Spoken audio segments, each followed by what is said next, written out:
لا إله إلا الله.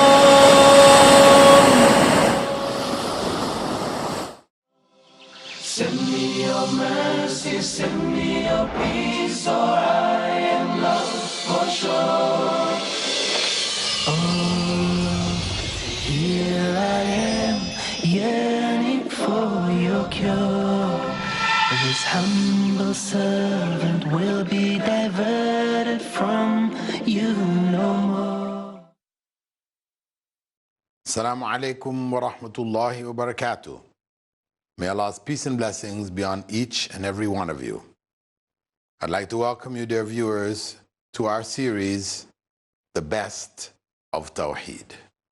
What constitutes it and what goes beyond it or what doesn't reach it?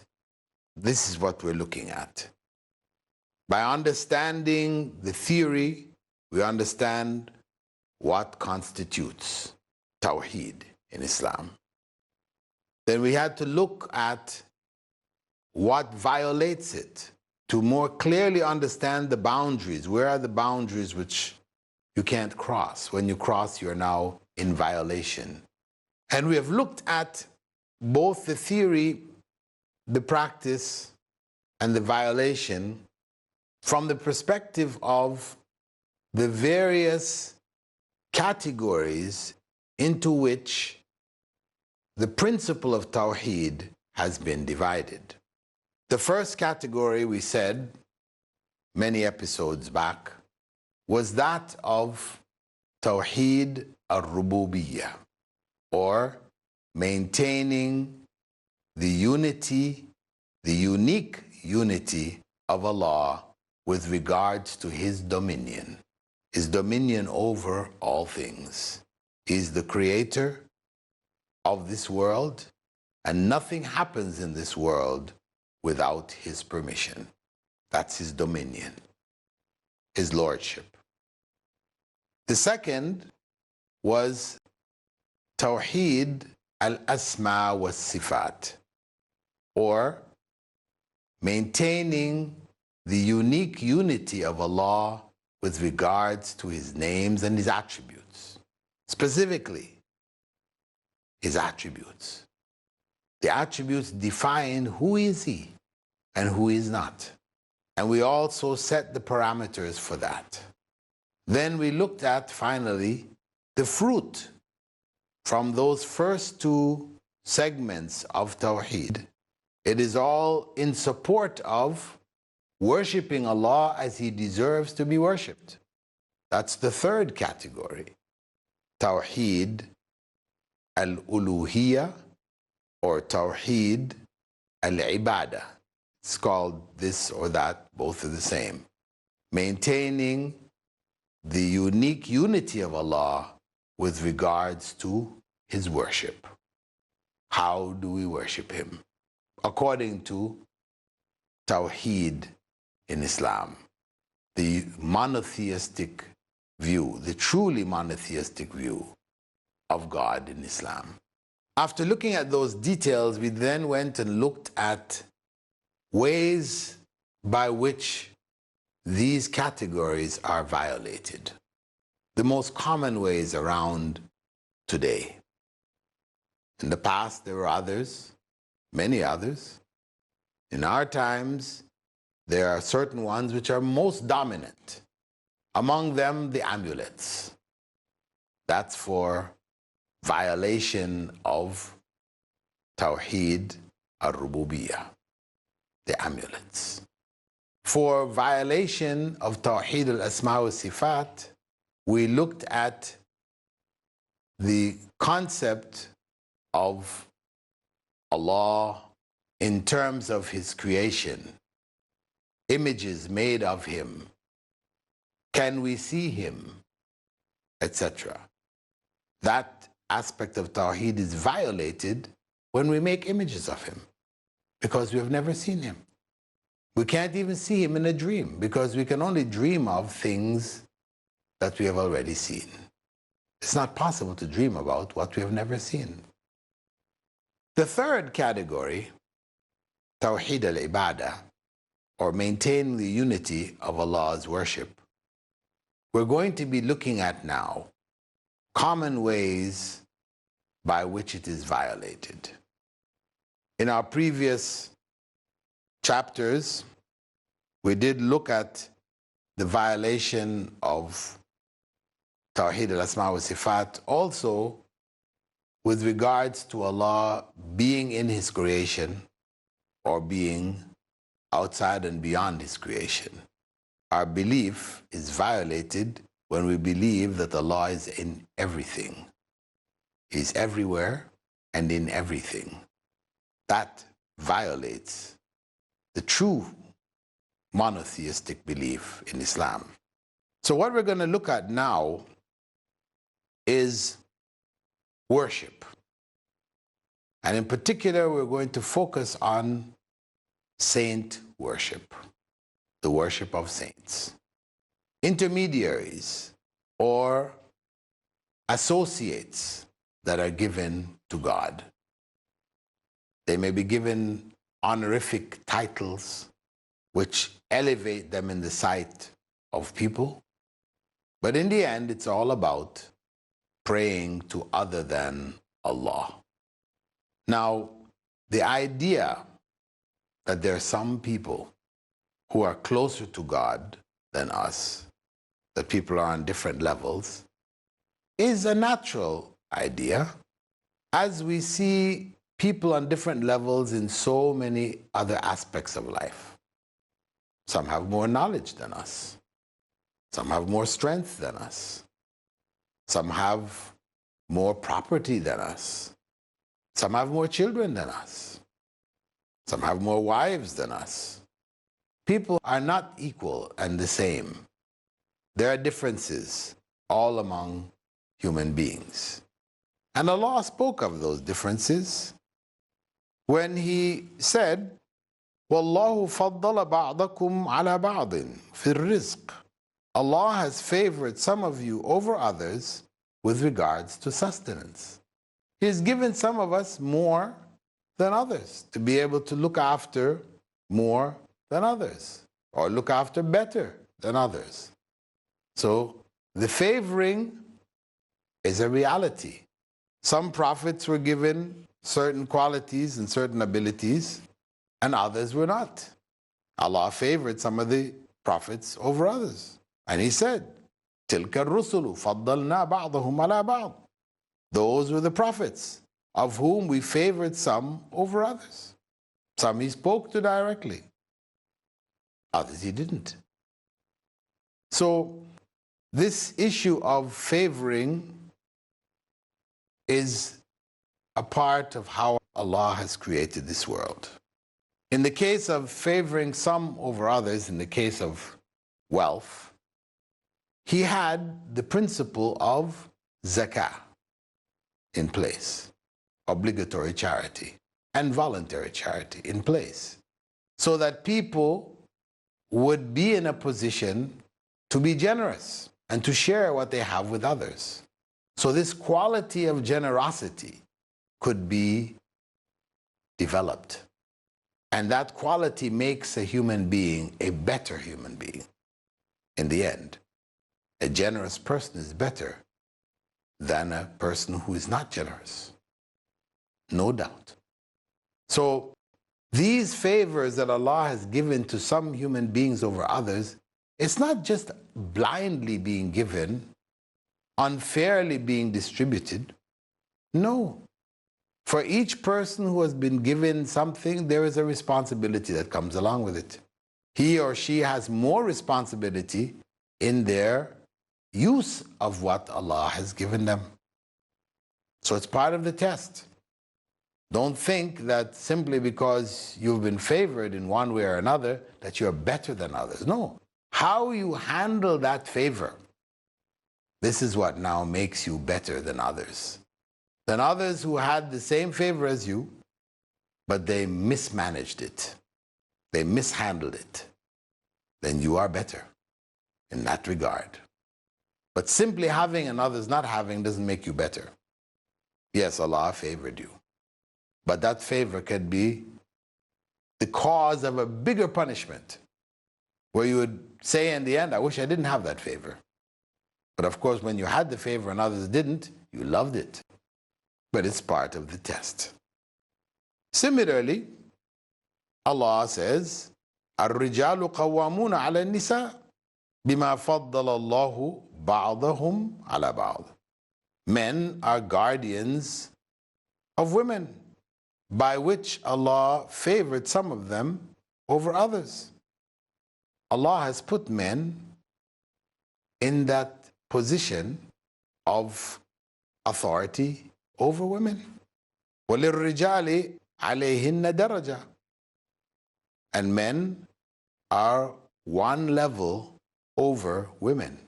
They have been given greater strength and greater abilities to be able to provide. As women were given greater strength to be able to deliver a child, to be able to carry that child. She has a role, and the man has a role. So that favor doesn't mean superiority. It's just a favor in terms of a position that was given, a responsibility came along with it that we all will be asked about. It is across the board that some people are favored over others. And what Allah did was that after telling us all of that, He then said, وَلَا تَتَمَنَّوْا مَا فَضَّلَ اللَّهُ بِهِ بَعْضَكُمْ عَلَى بَعْضٍ. Do not wish for what Allah has favored some of you over others with. Allah favored some over the others. Don't wish for it. Because He gave you what He gave you, because what you got is what was appropriate for you. And He gave that other person what He gave them because that was appropriate for them. And they are tested as you are tested. But their test is greater in that regard because they have more. So don't wish for it. Because maybe if you had it, you wouldn't be able to handle it. So this is the principle here, that though Allah is favored, that favor carries responsibility. So we should not wish for what others have, especially wishing to have what they have and they don't have it. Take it away from them, give it to me. That is evil. Give me like you gave them, okay, that's could be good, could be bad. It's middle. But if they were good people with what you gave them and you say, give me like you gave them so I can do good, then it's good. So there are different levels of it. Anyway, we'll be looking further into those who are spiritually higher than others.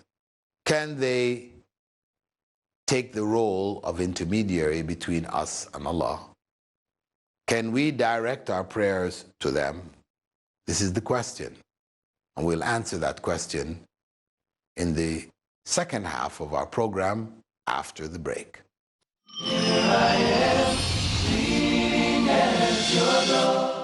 Assalamu alaikum. Welcome back from the break. The Prophet ﷺ encouraged us to avoid this desire for what others have by saying, don't look at those who have more than you, above you. Look to those who are below you in order that you will remember Allah's favor on you. So when looking to others, it's better to look to others who are less fortunate, who have not received what you have received. Then you will be able to better appreciate what you have. But if you're only looking at those who have more, you will always look at yourself as not having anything. You know, what happened to my life? You're dissatisfied. You're depressed. You know, you're always wanting what others have. You will never be satisfied. As the Prophet ﷺ had said, if one of Adam's descendants were given a valley of gold, they would want another one. That's just how we are. The grass is always greener on the other side. So we always want what other people have.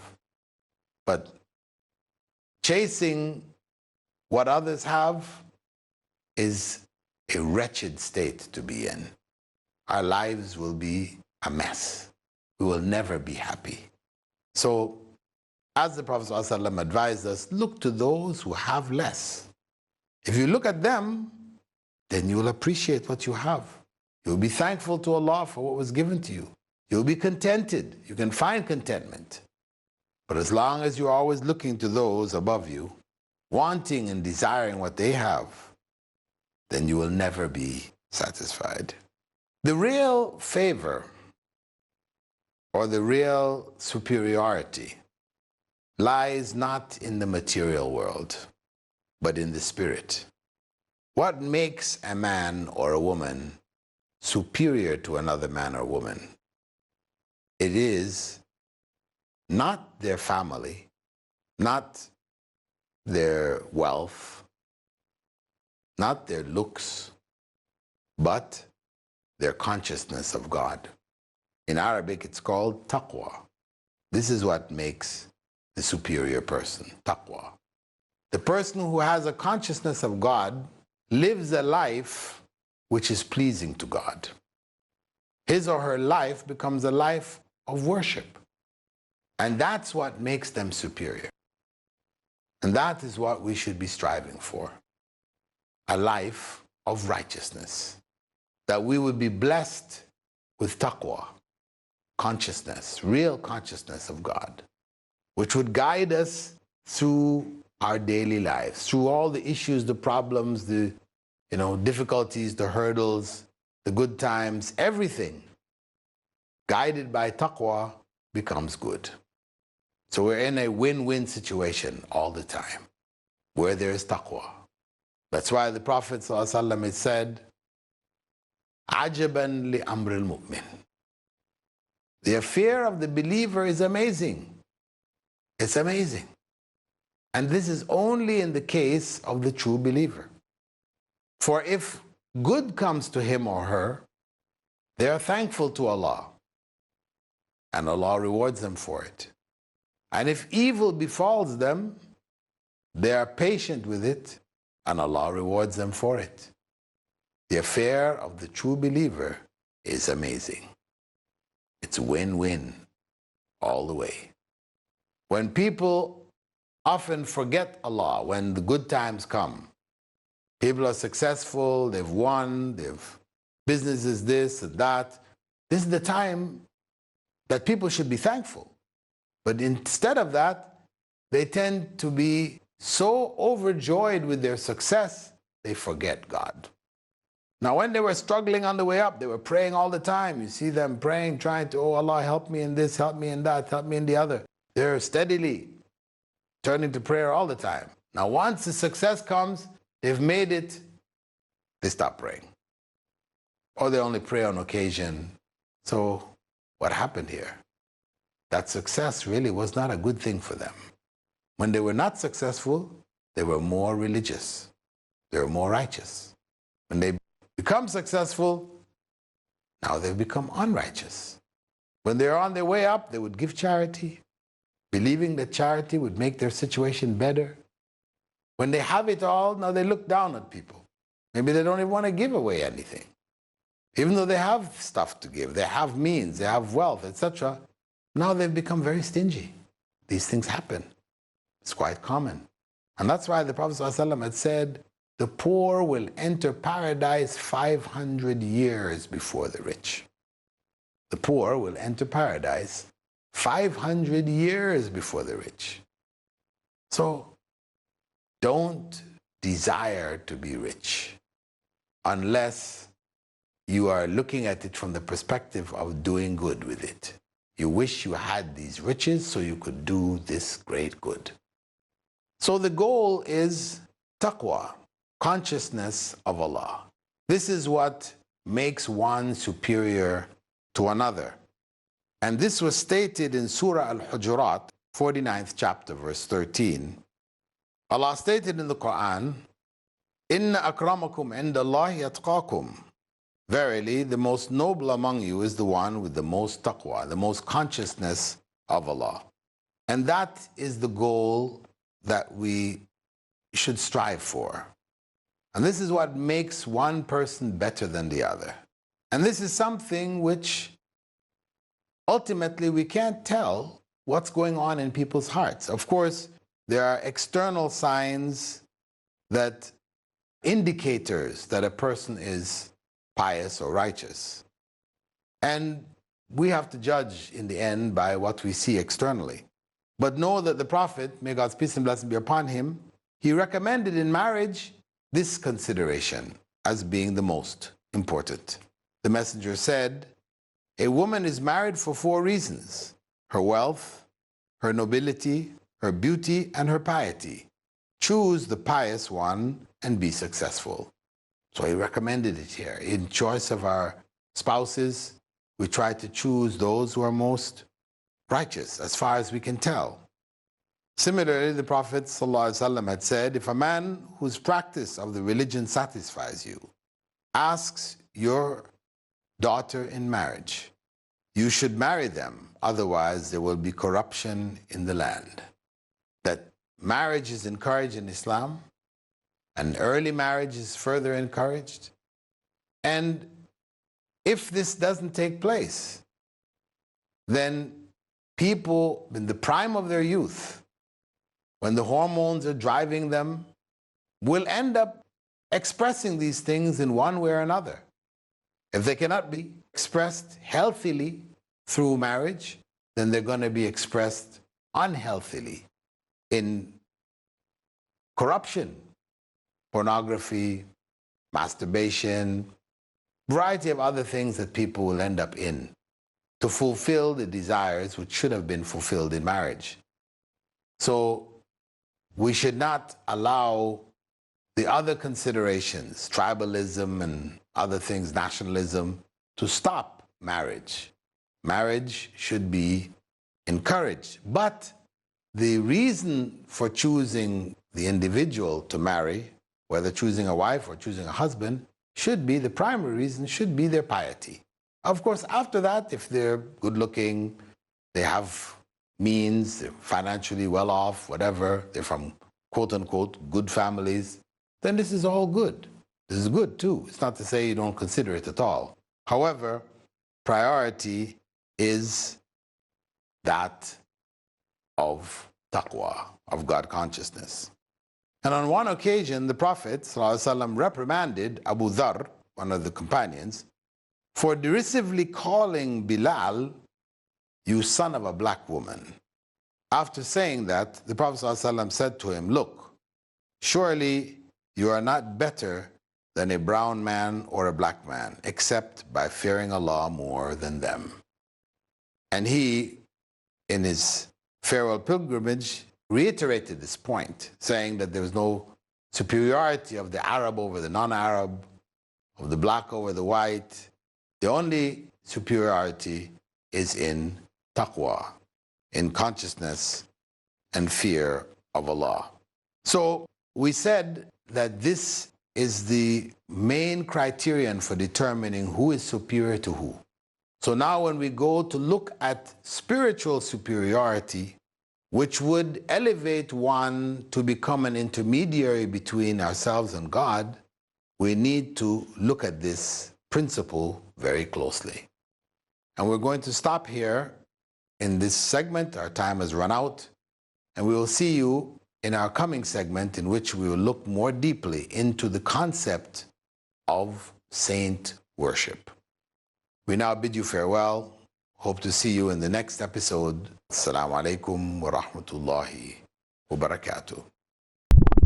Islamic Online University presents you with the golden opportunity to study the various branches of Islamic studies from the comforts of your home. Now, you get to study at your own time schedule and at a pace that suits you best. IOU is the brainchild of Dr. Bilal Phillips, who envisioned an institution that would offer undergraduate and postgraduate courses online and completely tuition-free. Choose from the widest range of programs that you can ever imagine. Bachelor's in Islamic Studies, Intensive Arabic Program, Global Quran Memorization Program, Bridge to Master's in Islamic Studies, Bachelor's, Certificate, and Diploma in Psychology, Education, Islamic Finance, Business Administration, and Information Technology. And the crown, Masters in Islamic Studies. Our syllabus is based on the bachelor's degree program of Madinah University, Durman Islamic University, Al-Azhar University, and other reputable Islamic institutions. Your journey to acquire Islamic knowledge is just a click away. Islamic Online University, changing the nation through education. Register now and get started. Visit www.iou.edu.gm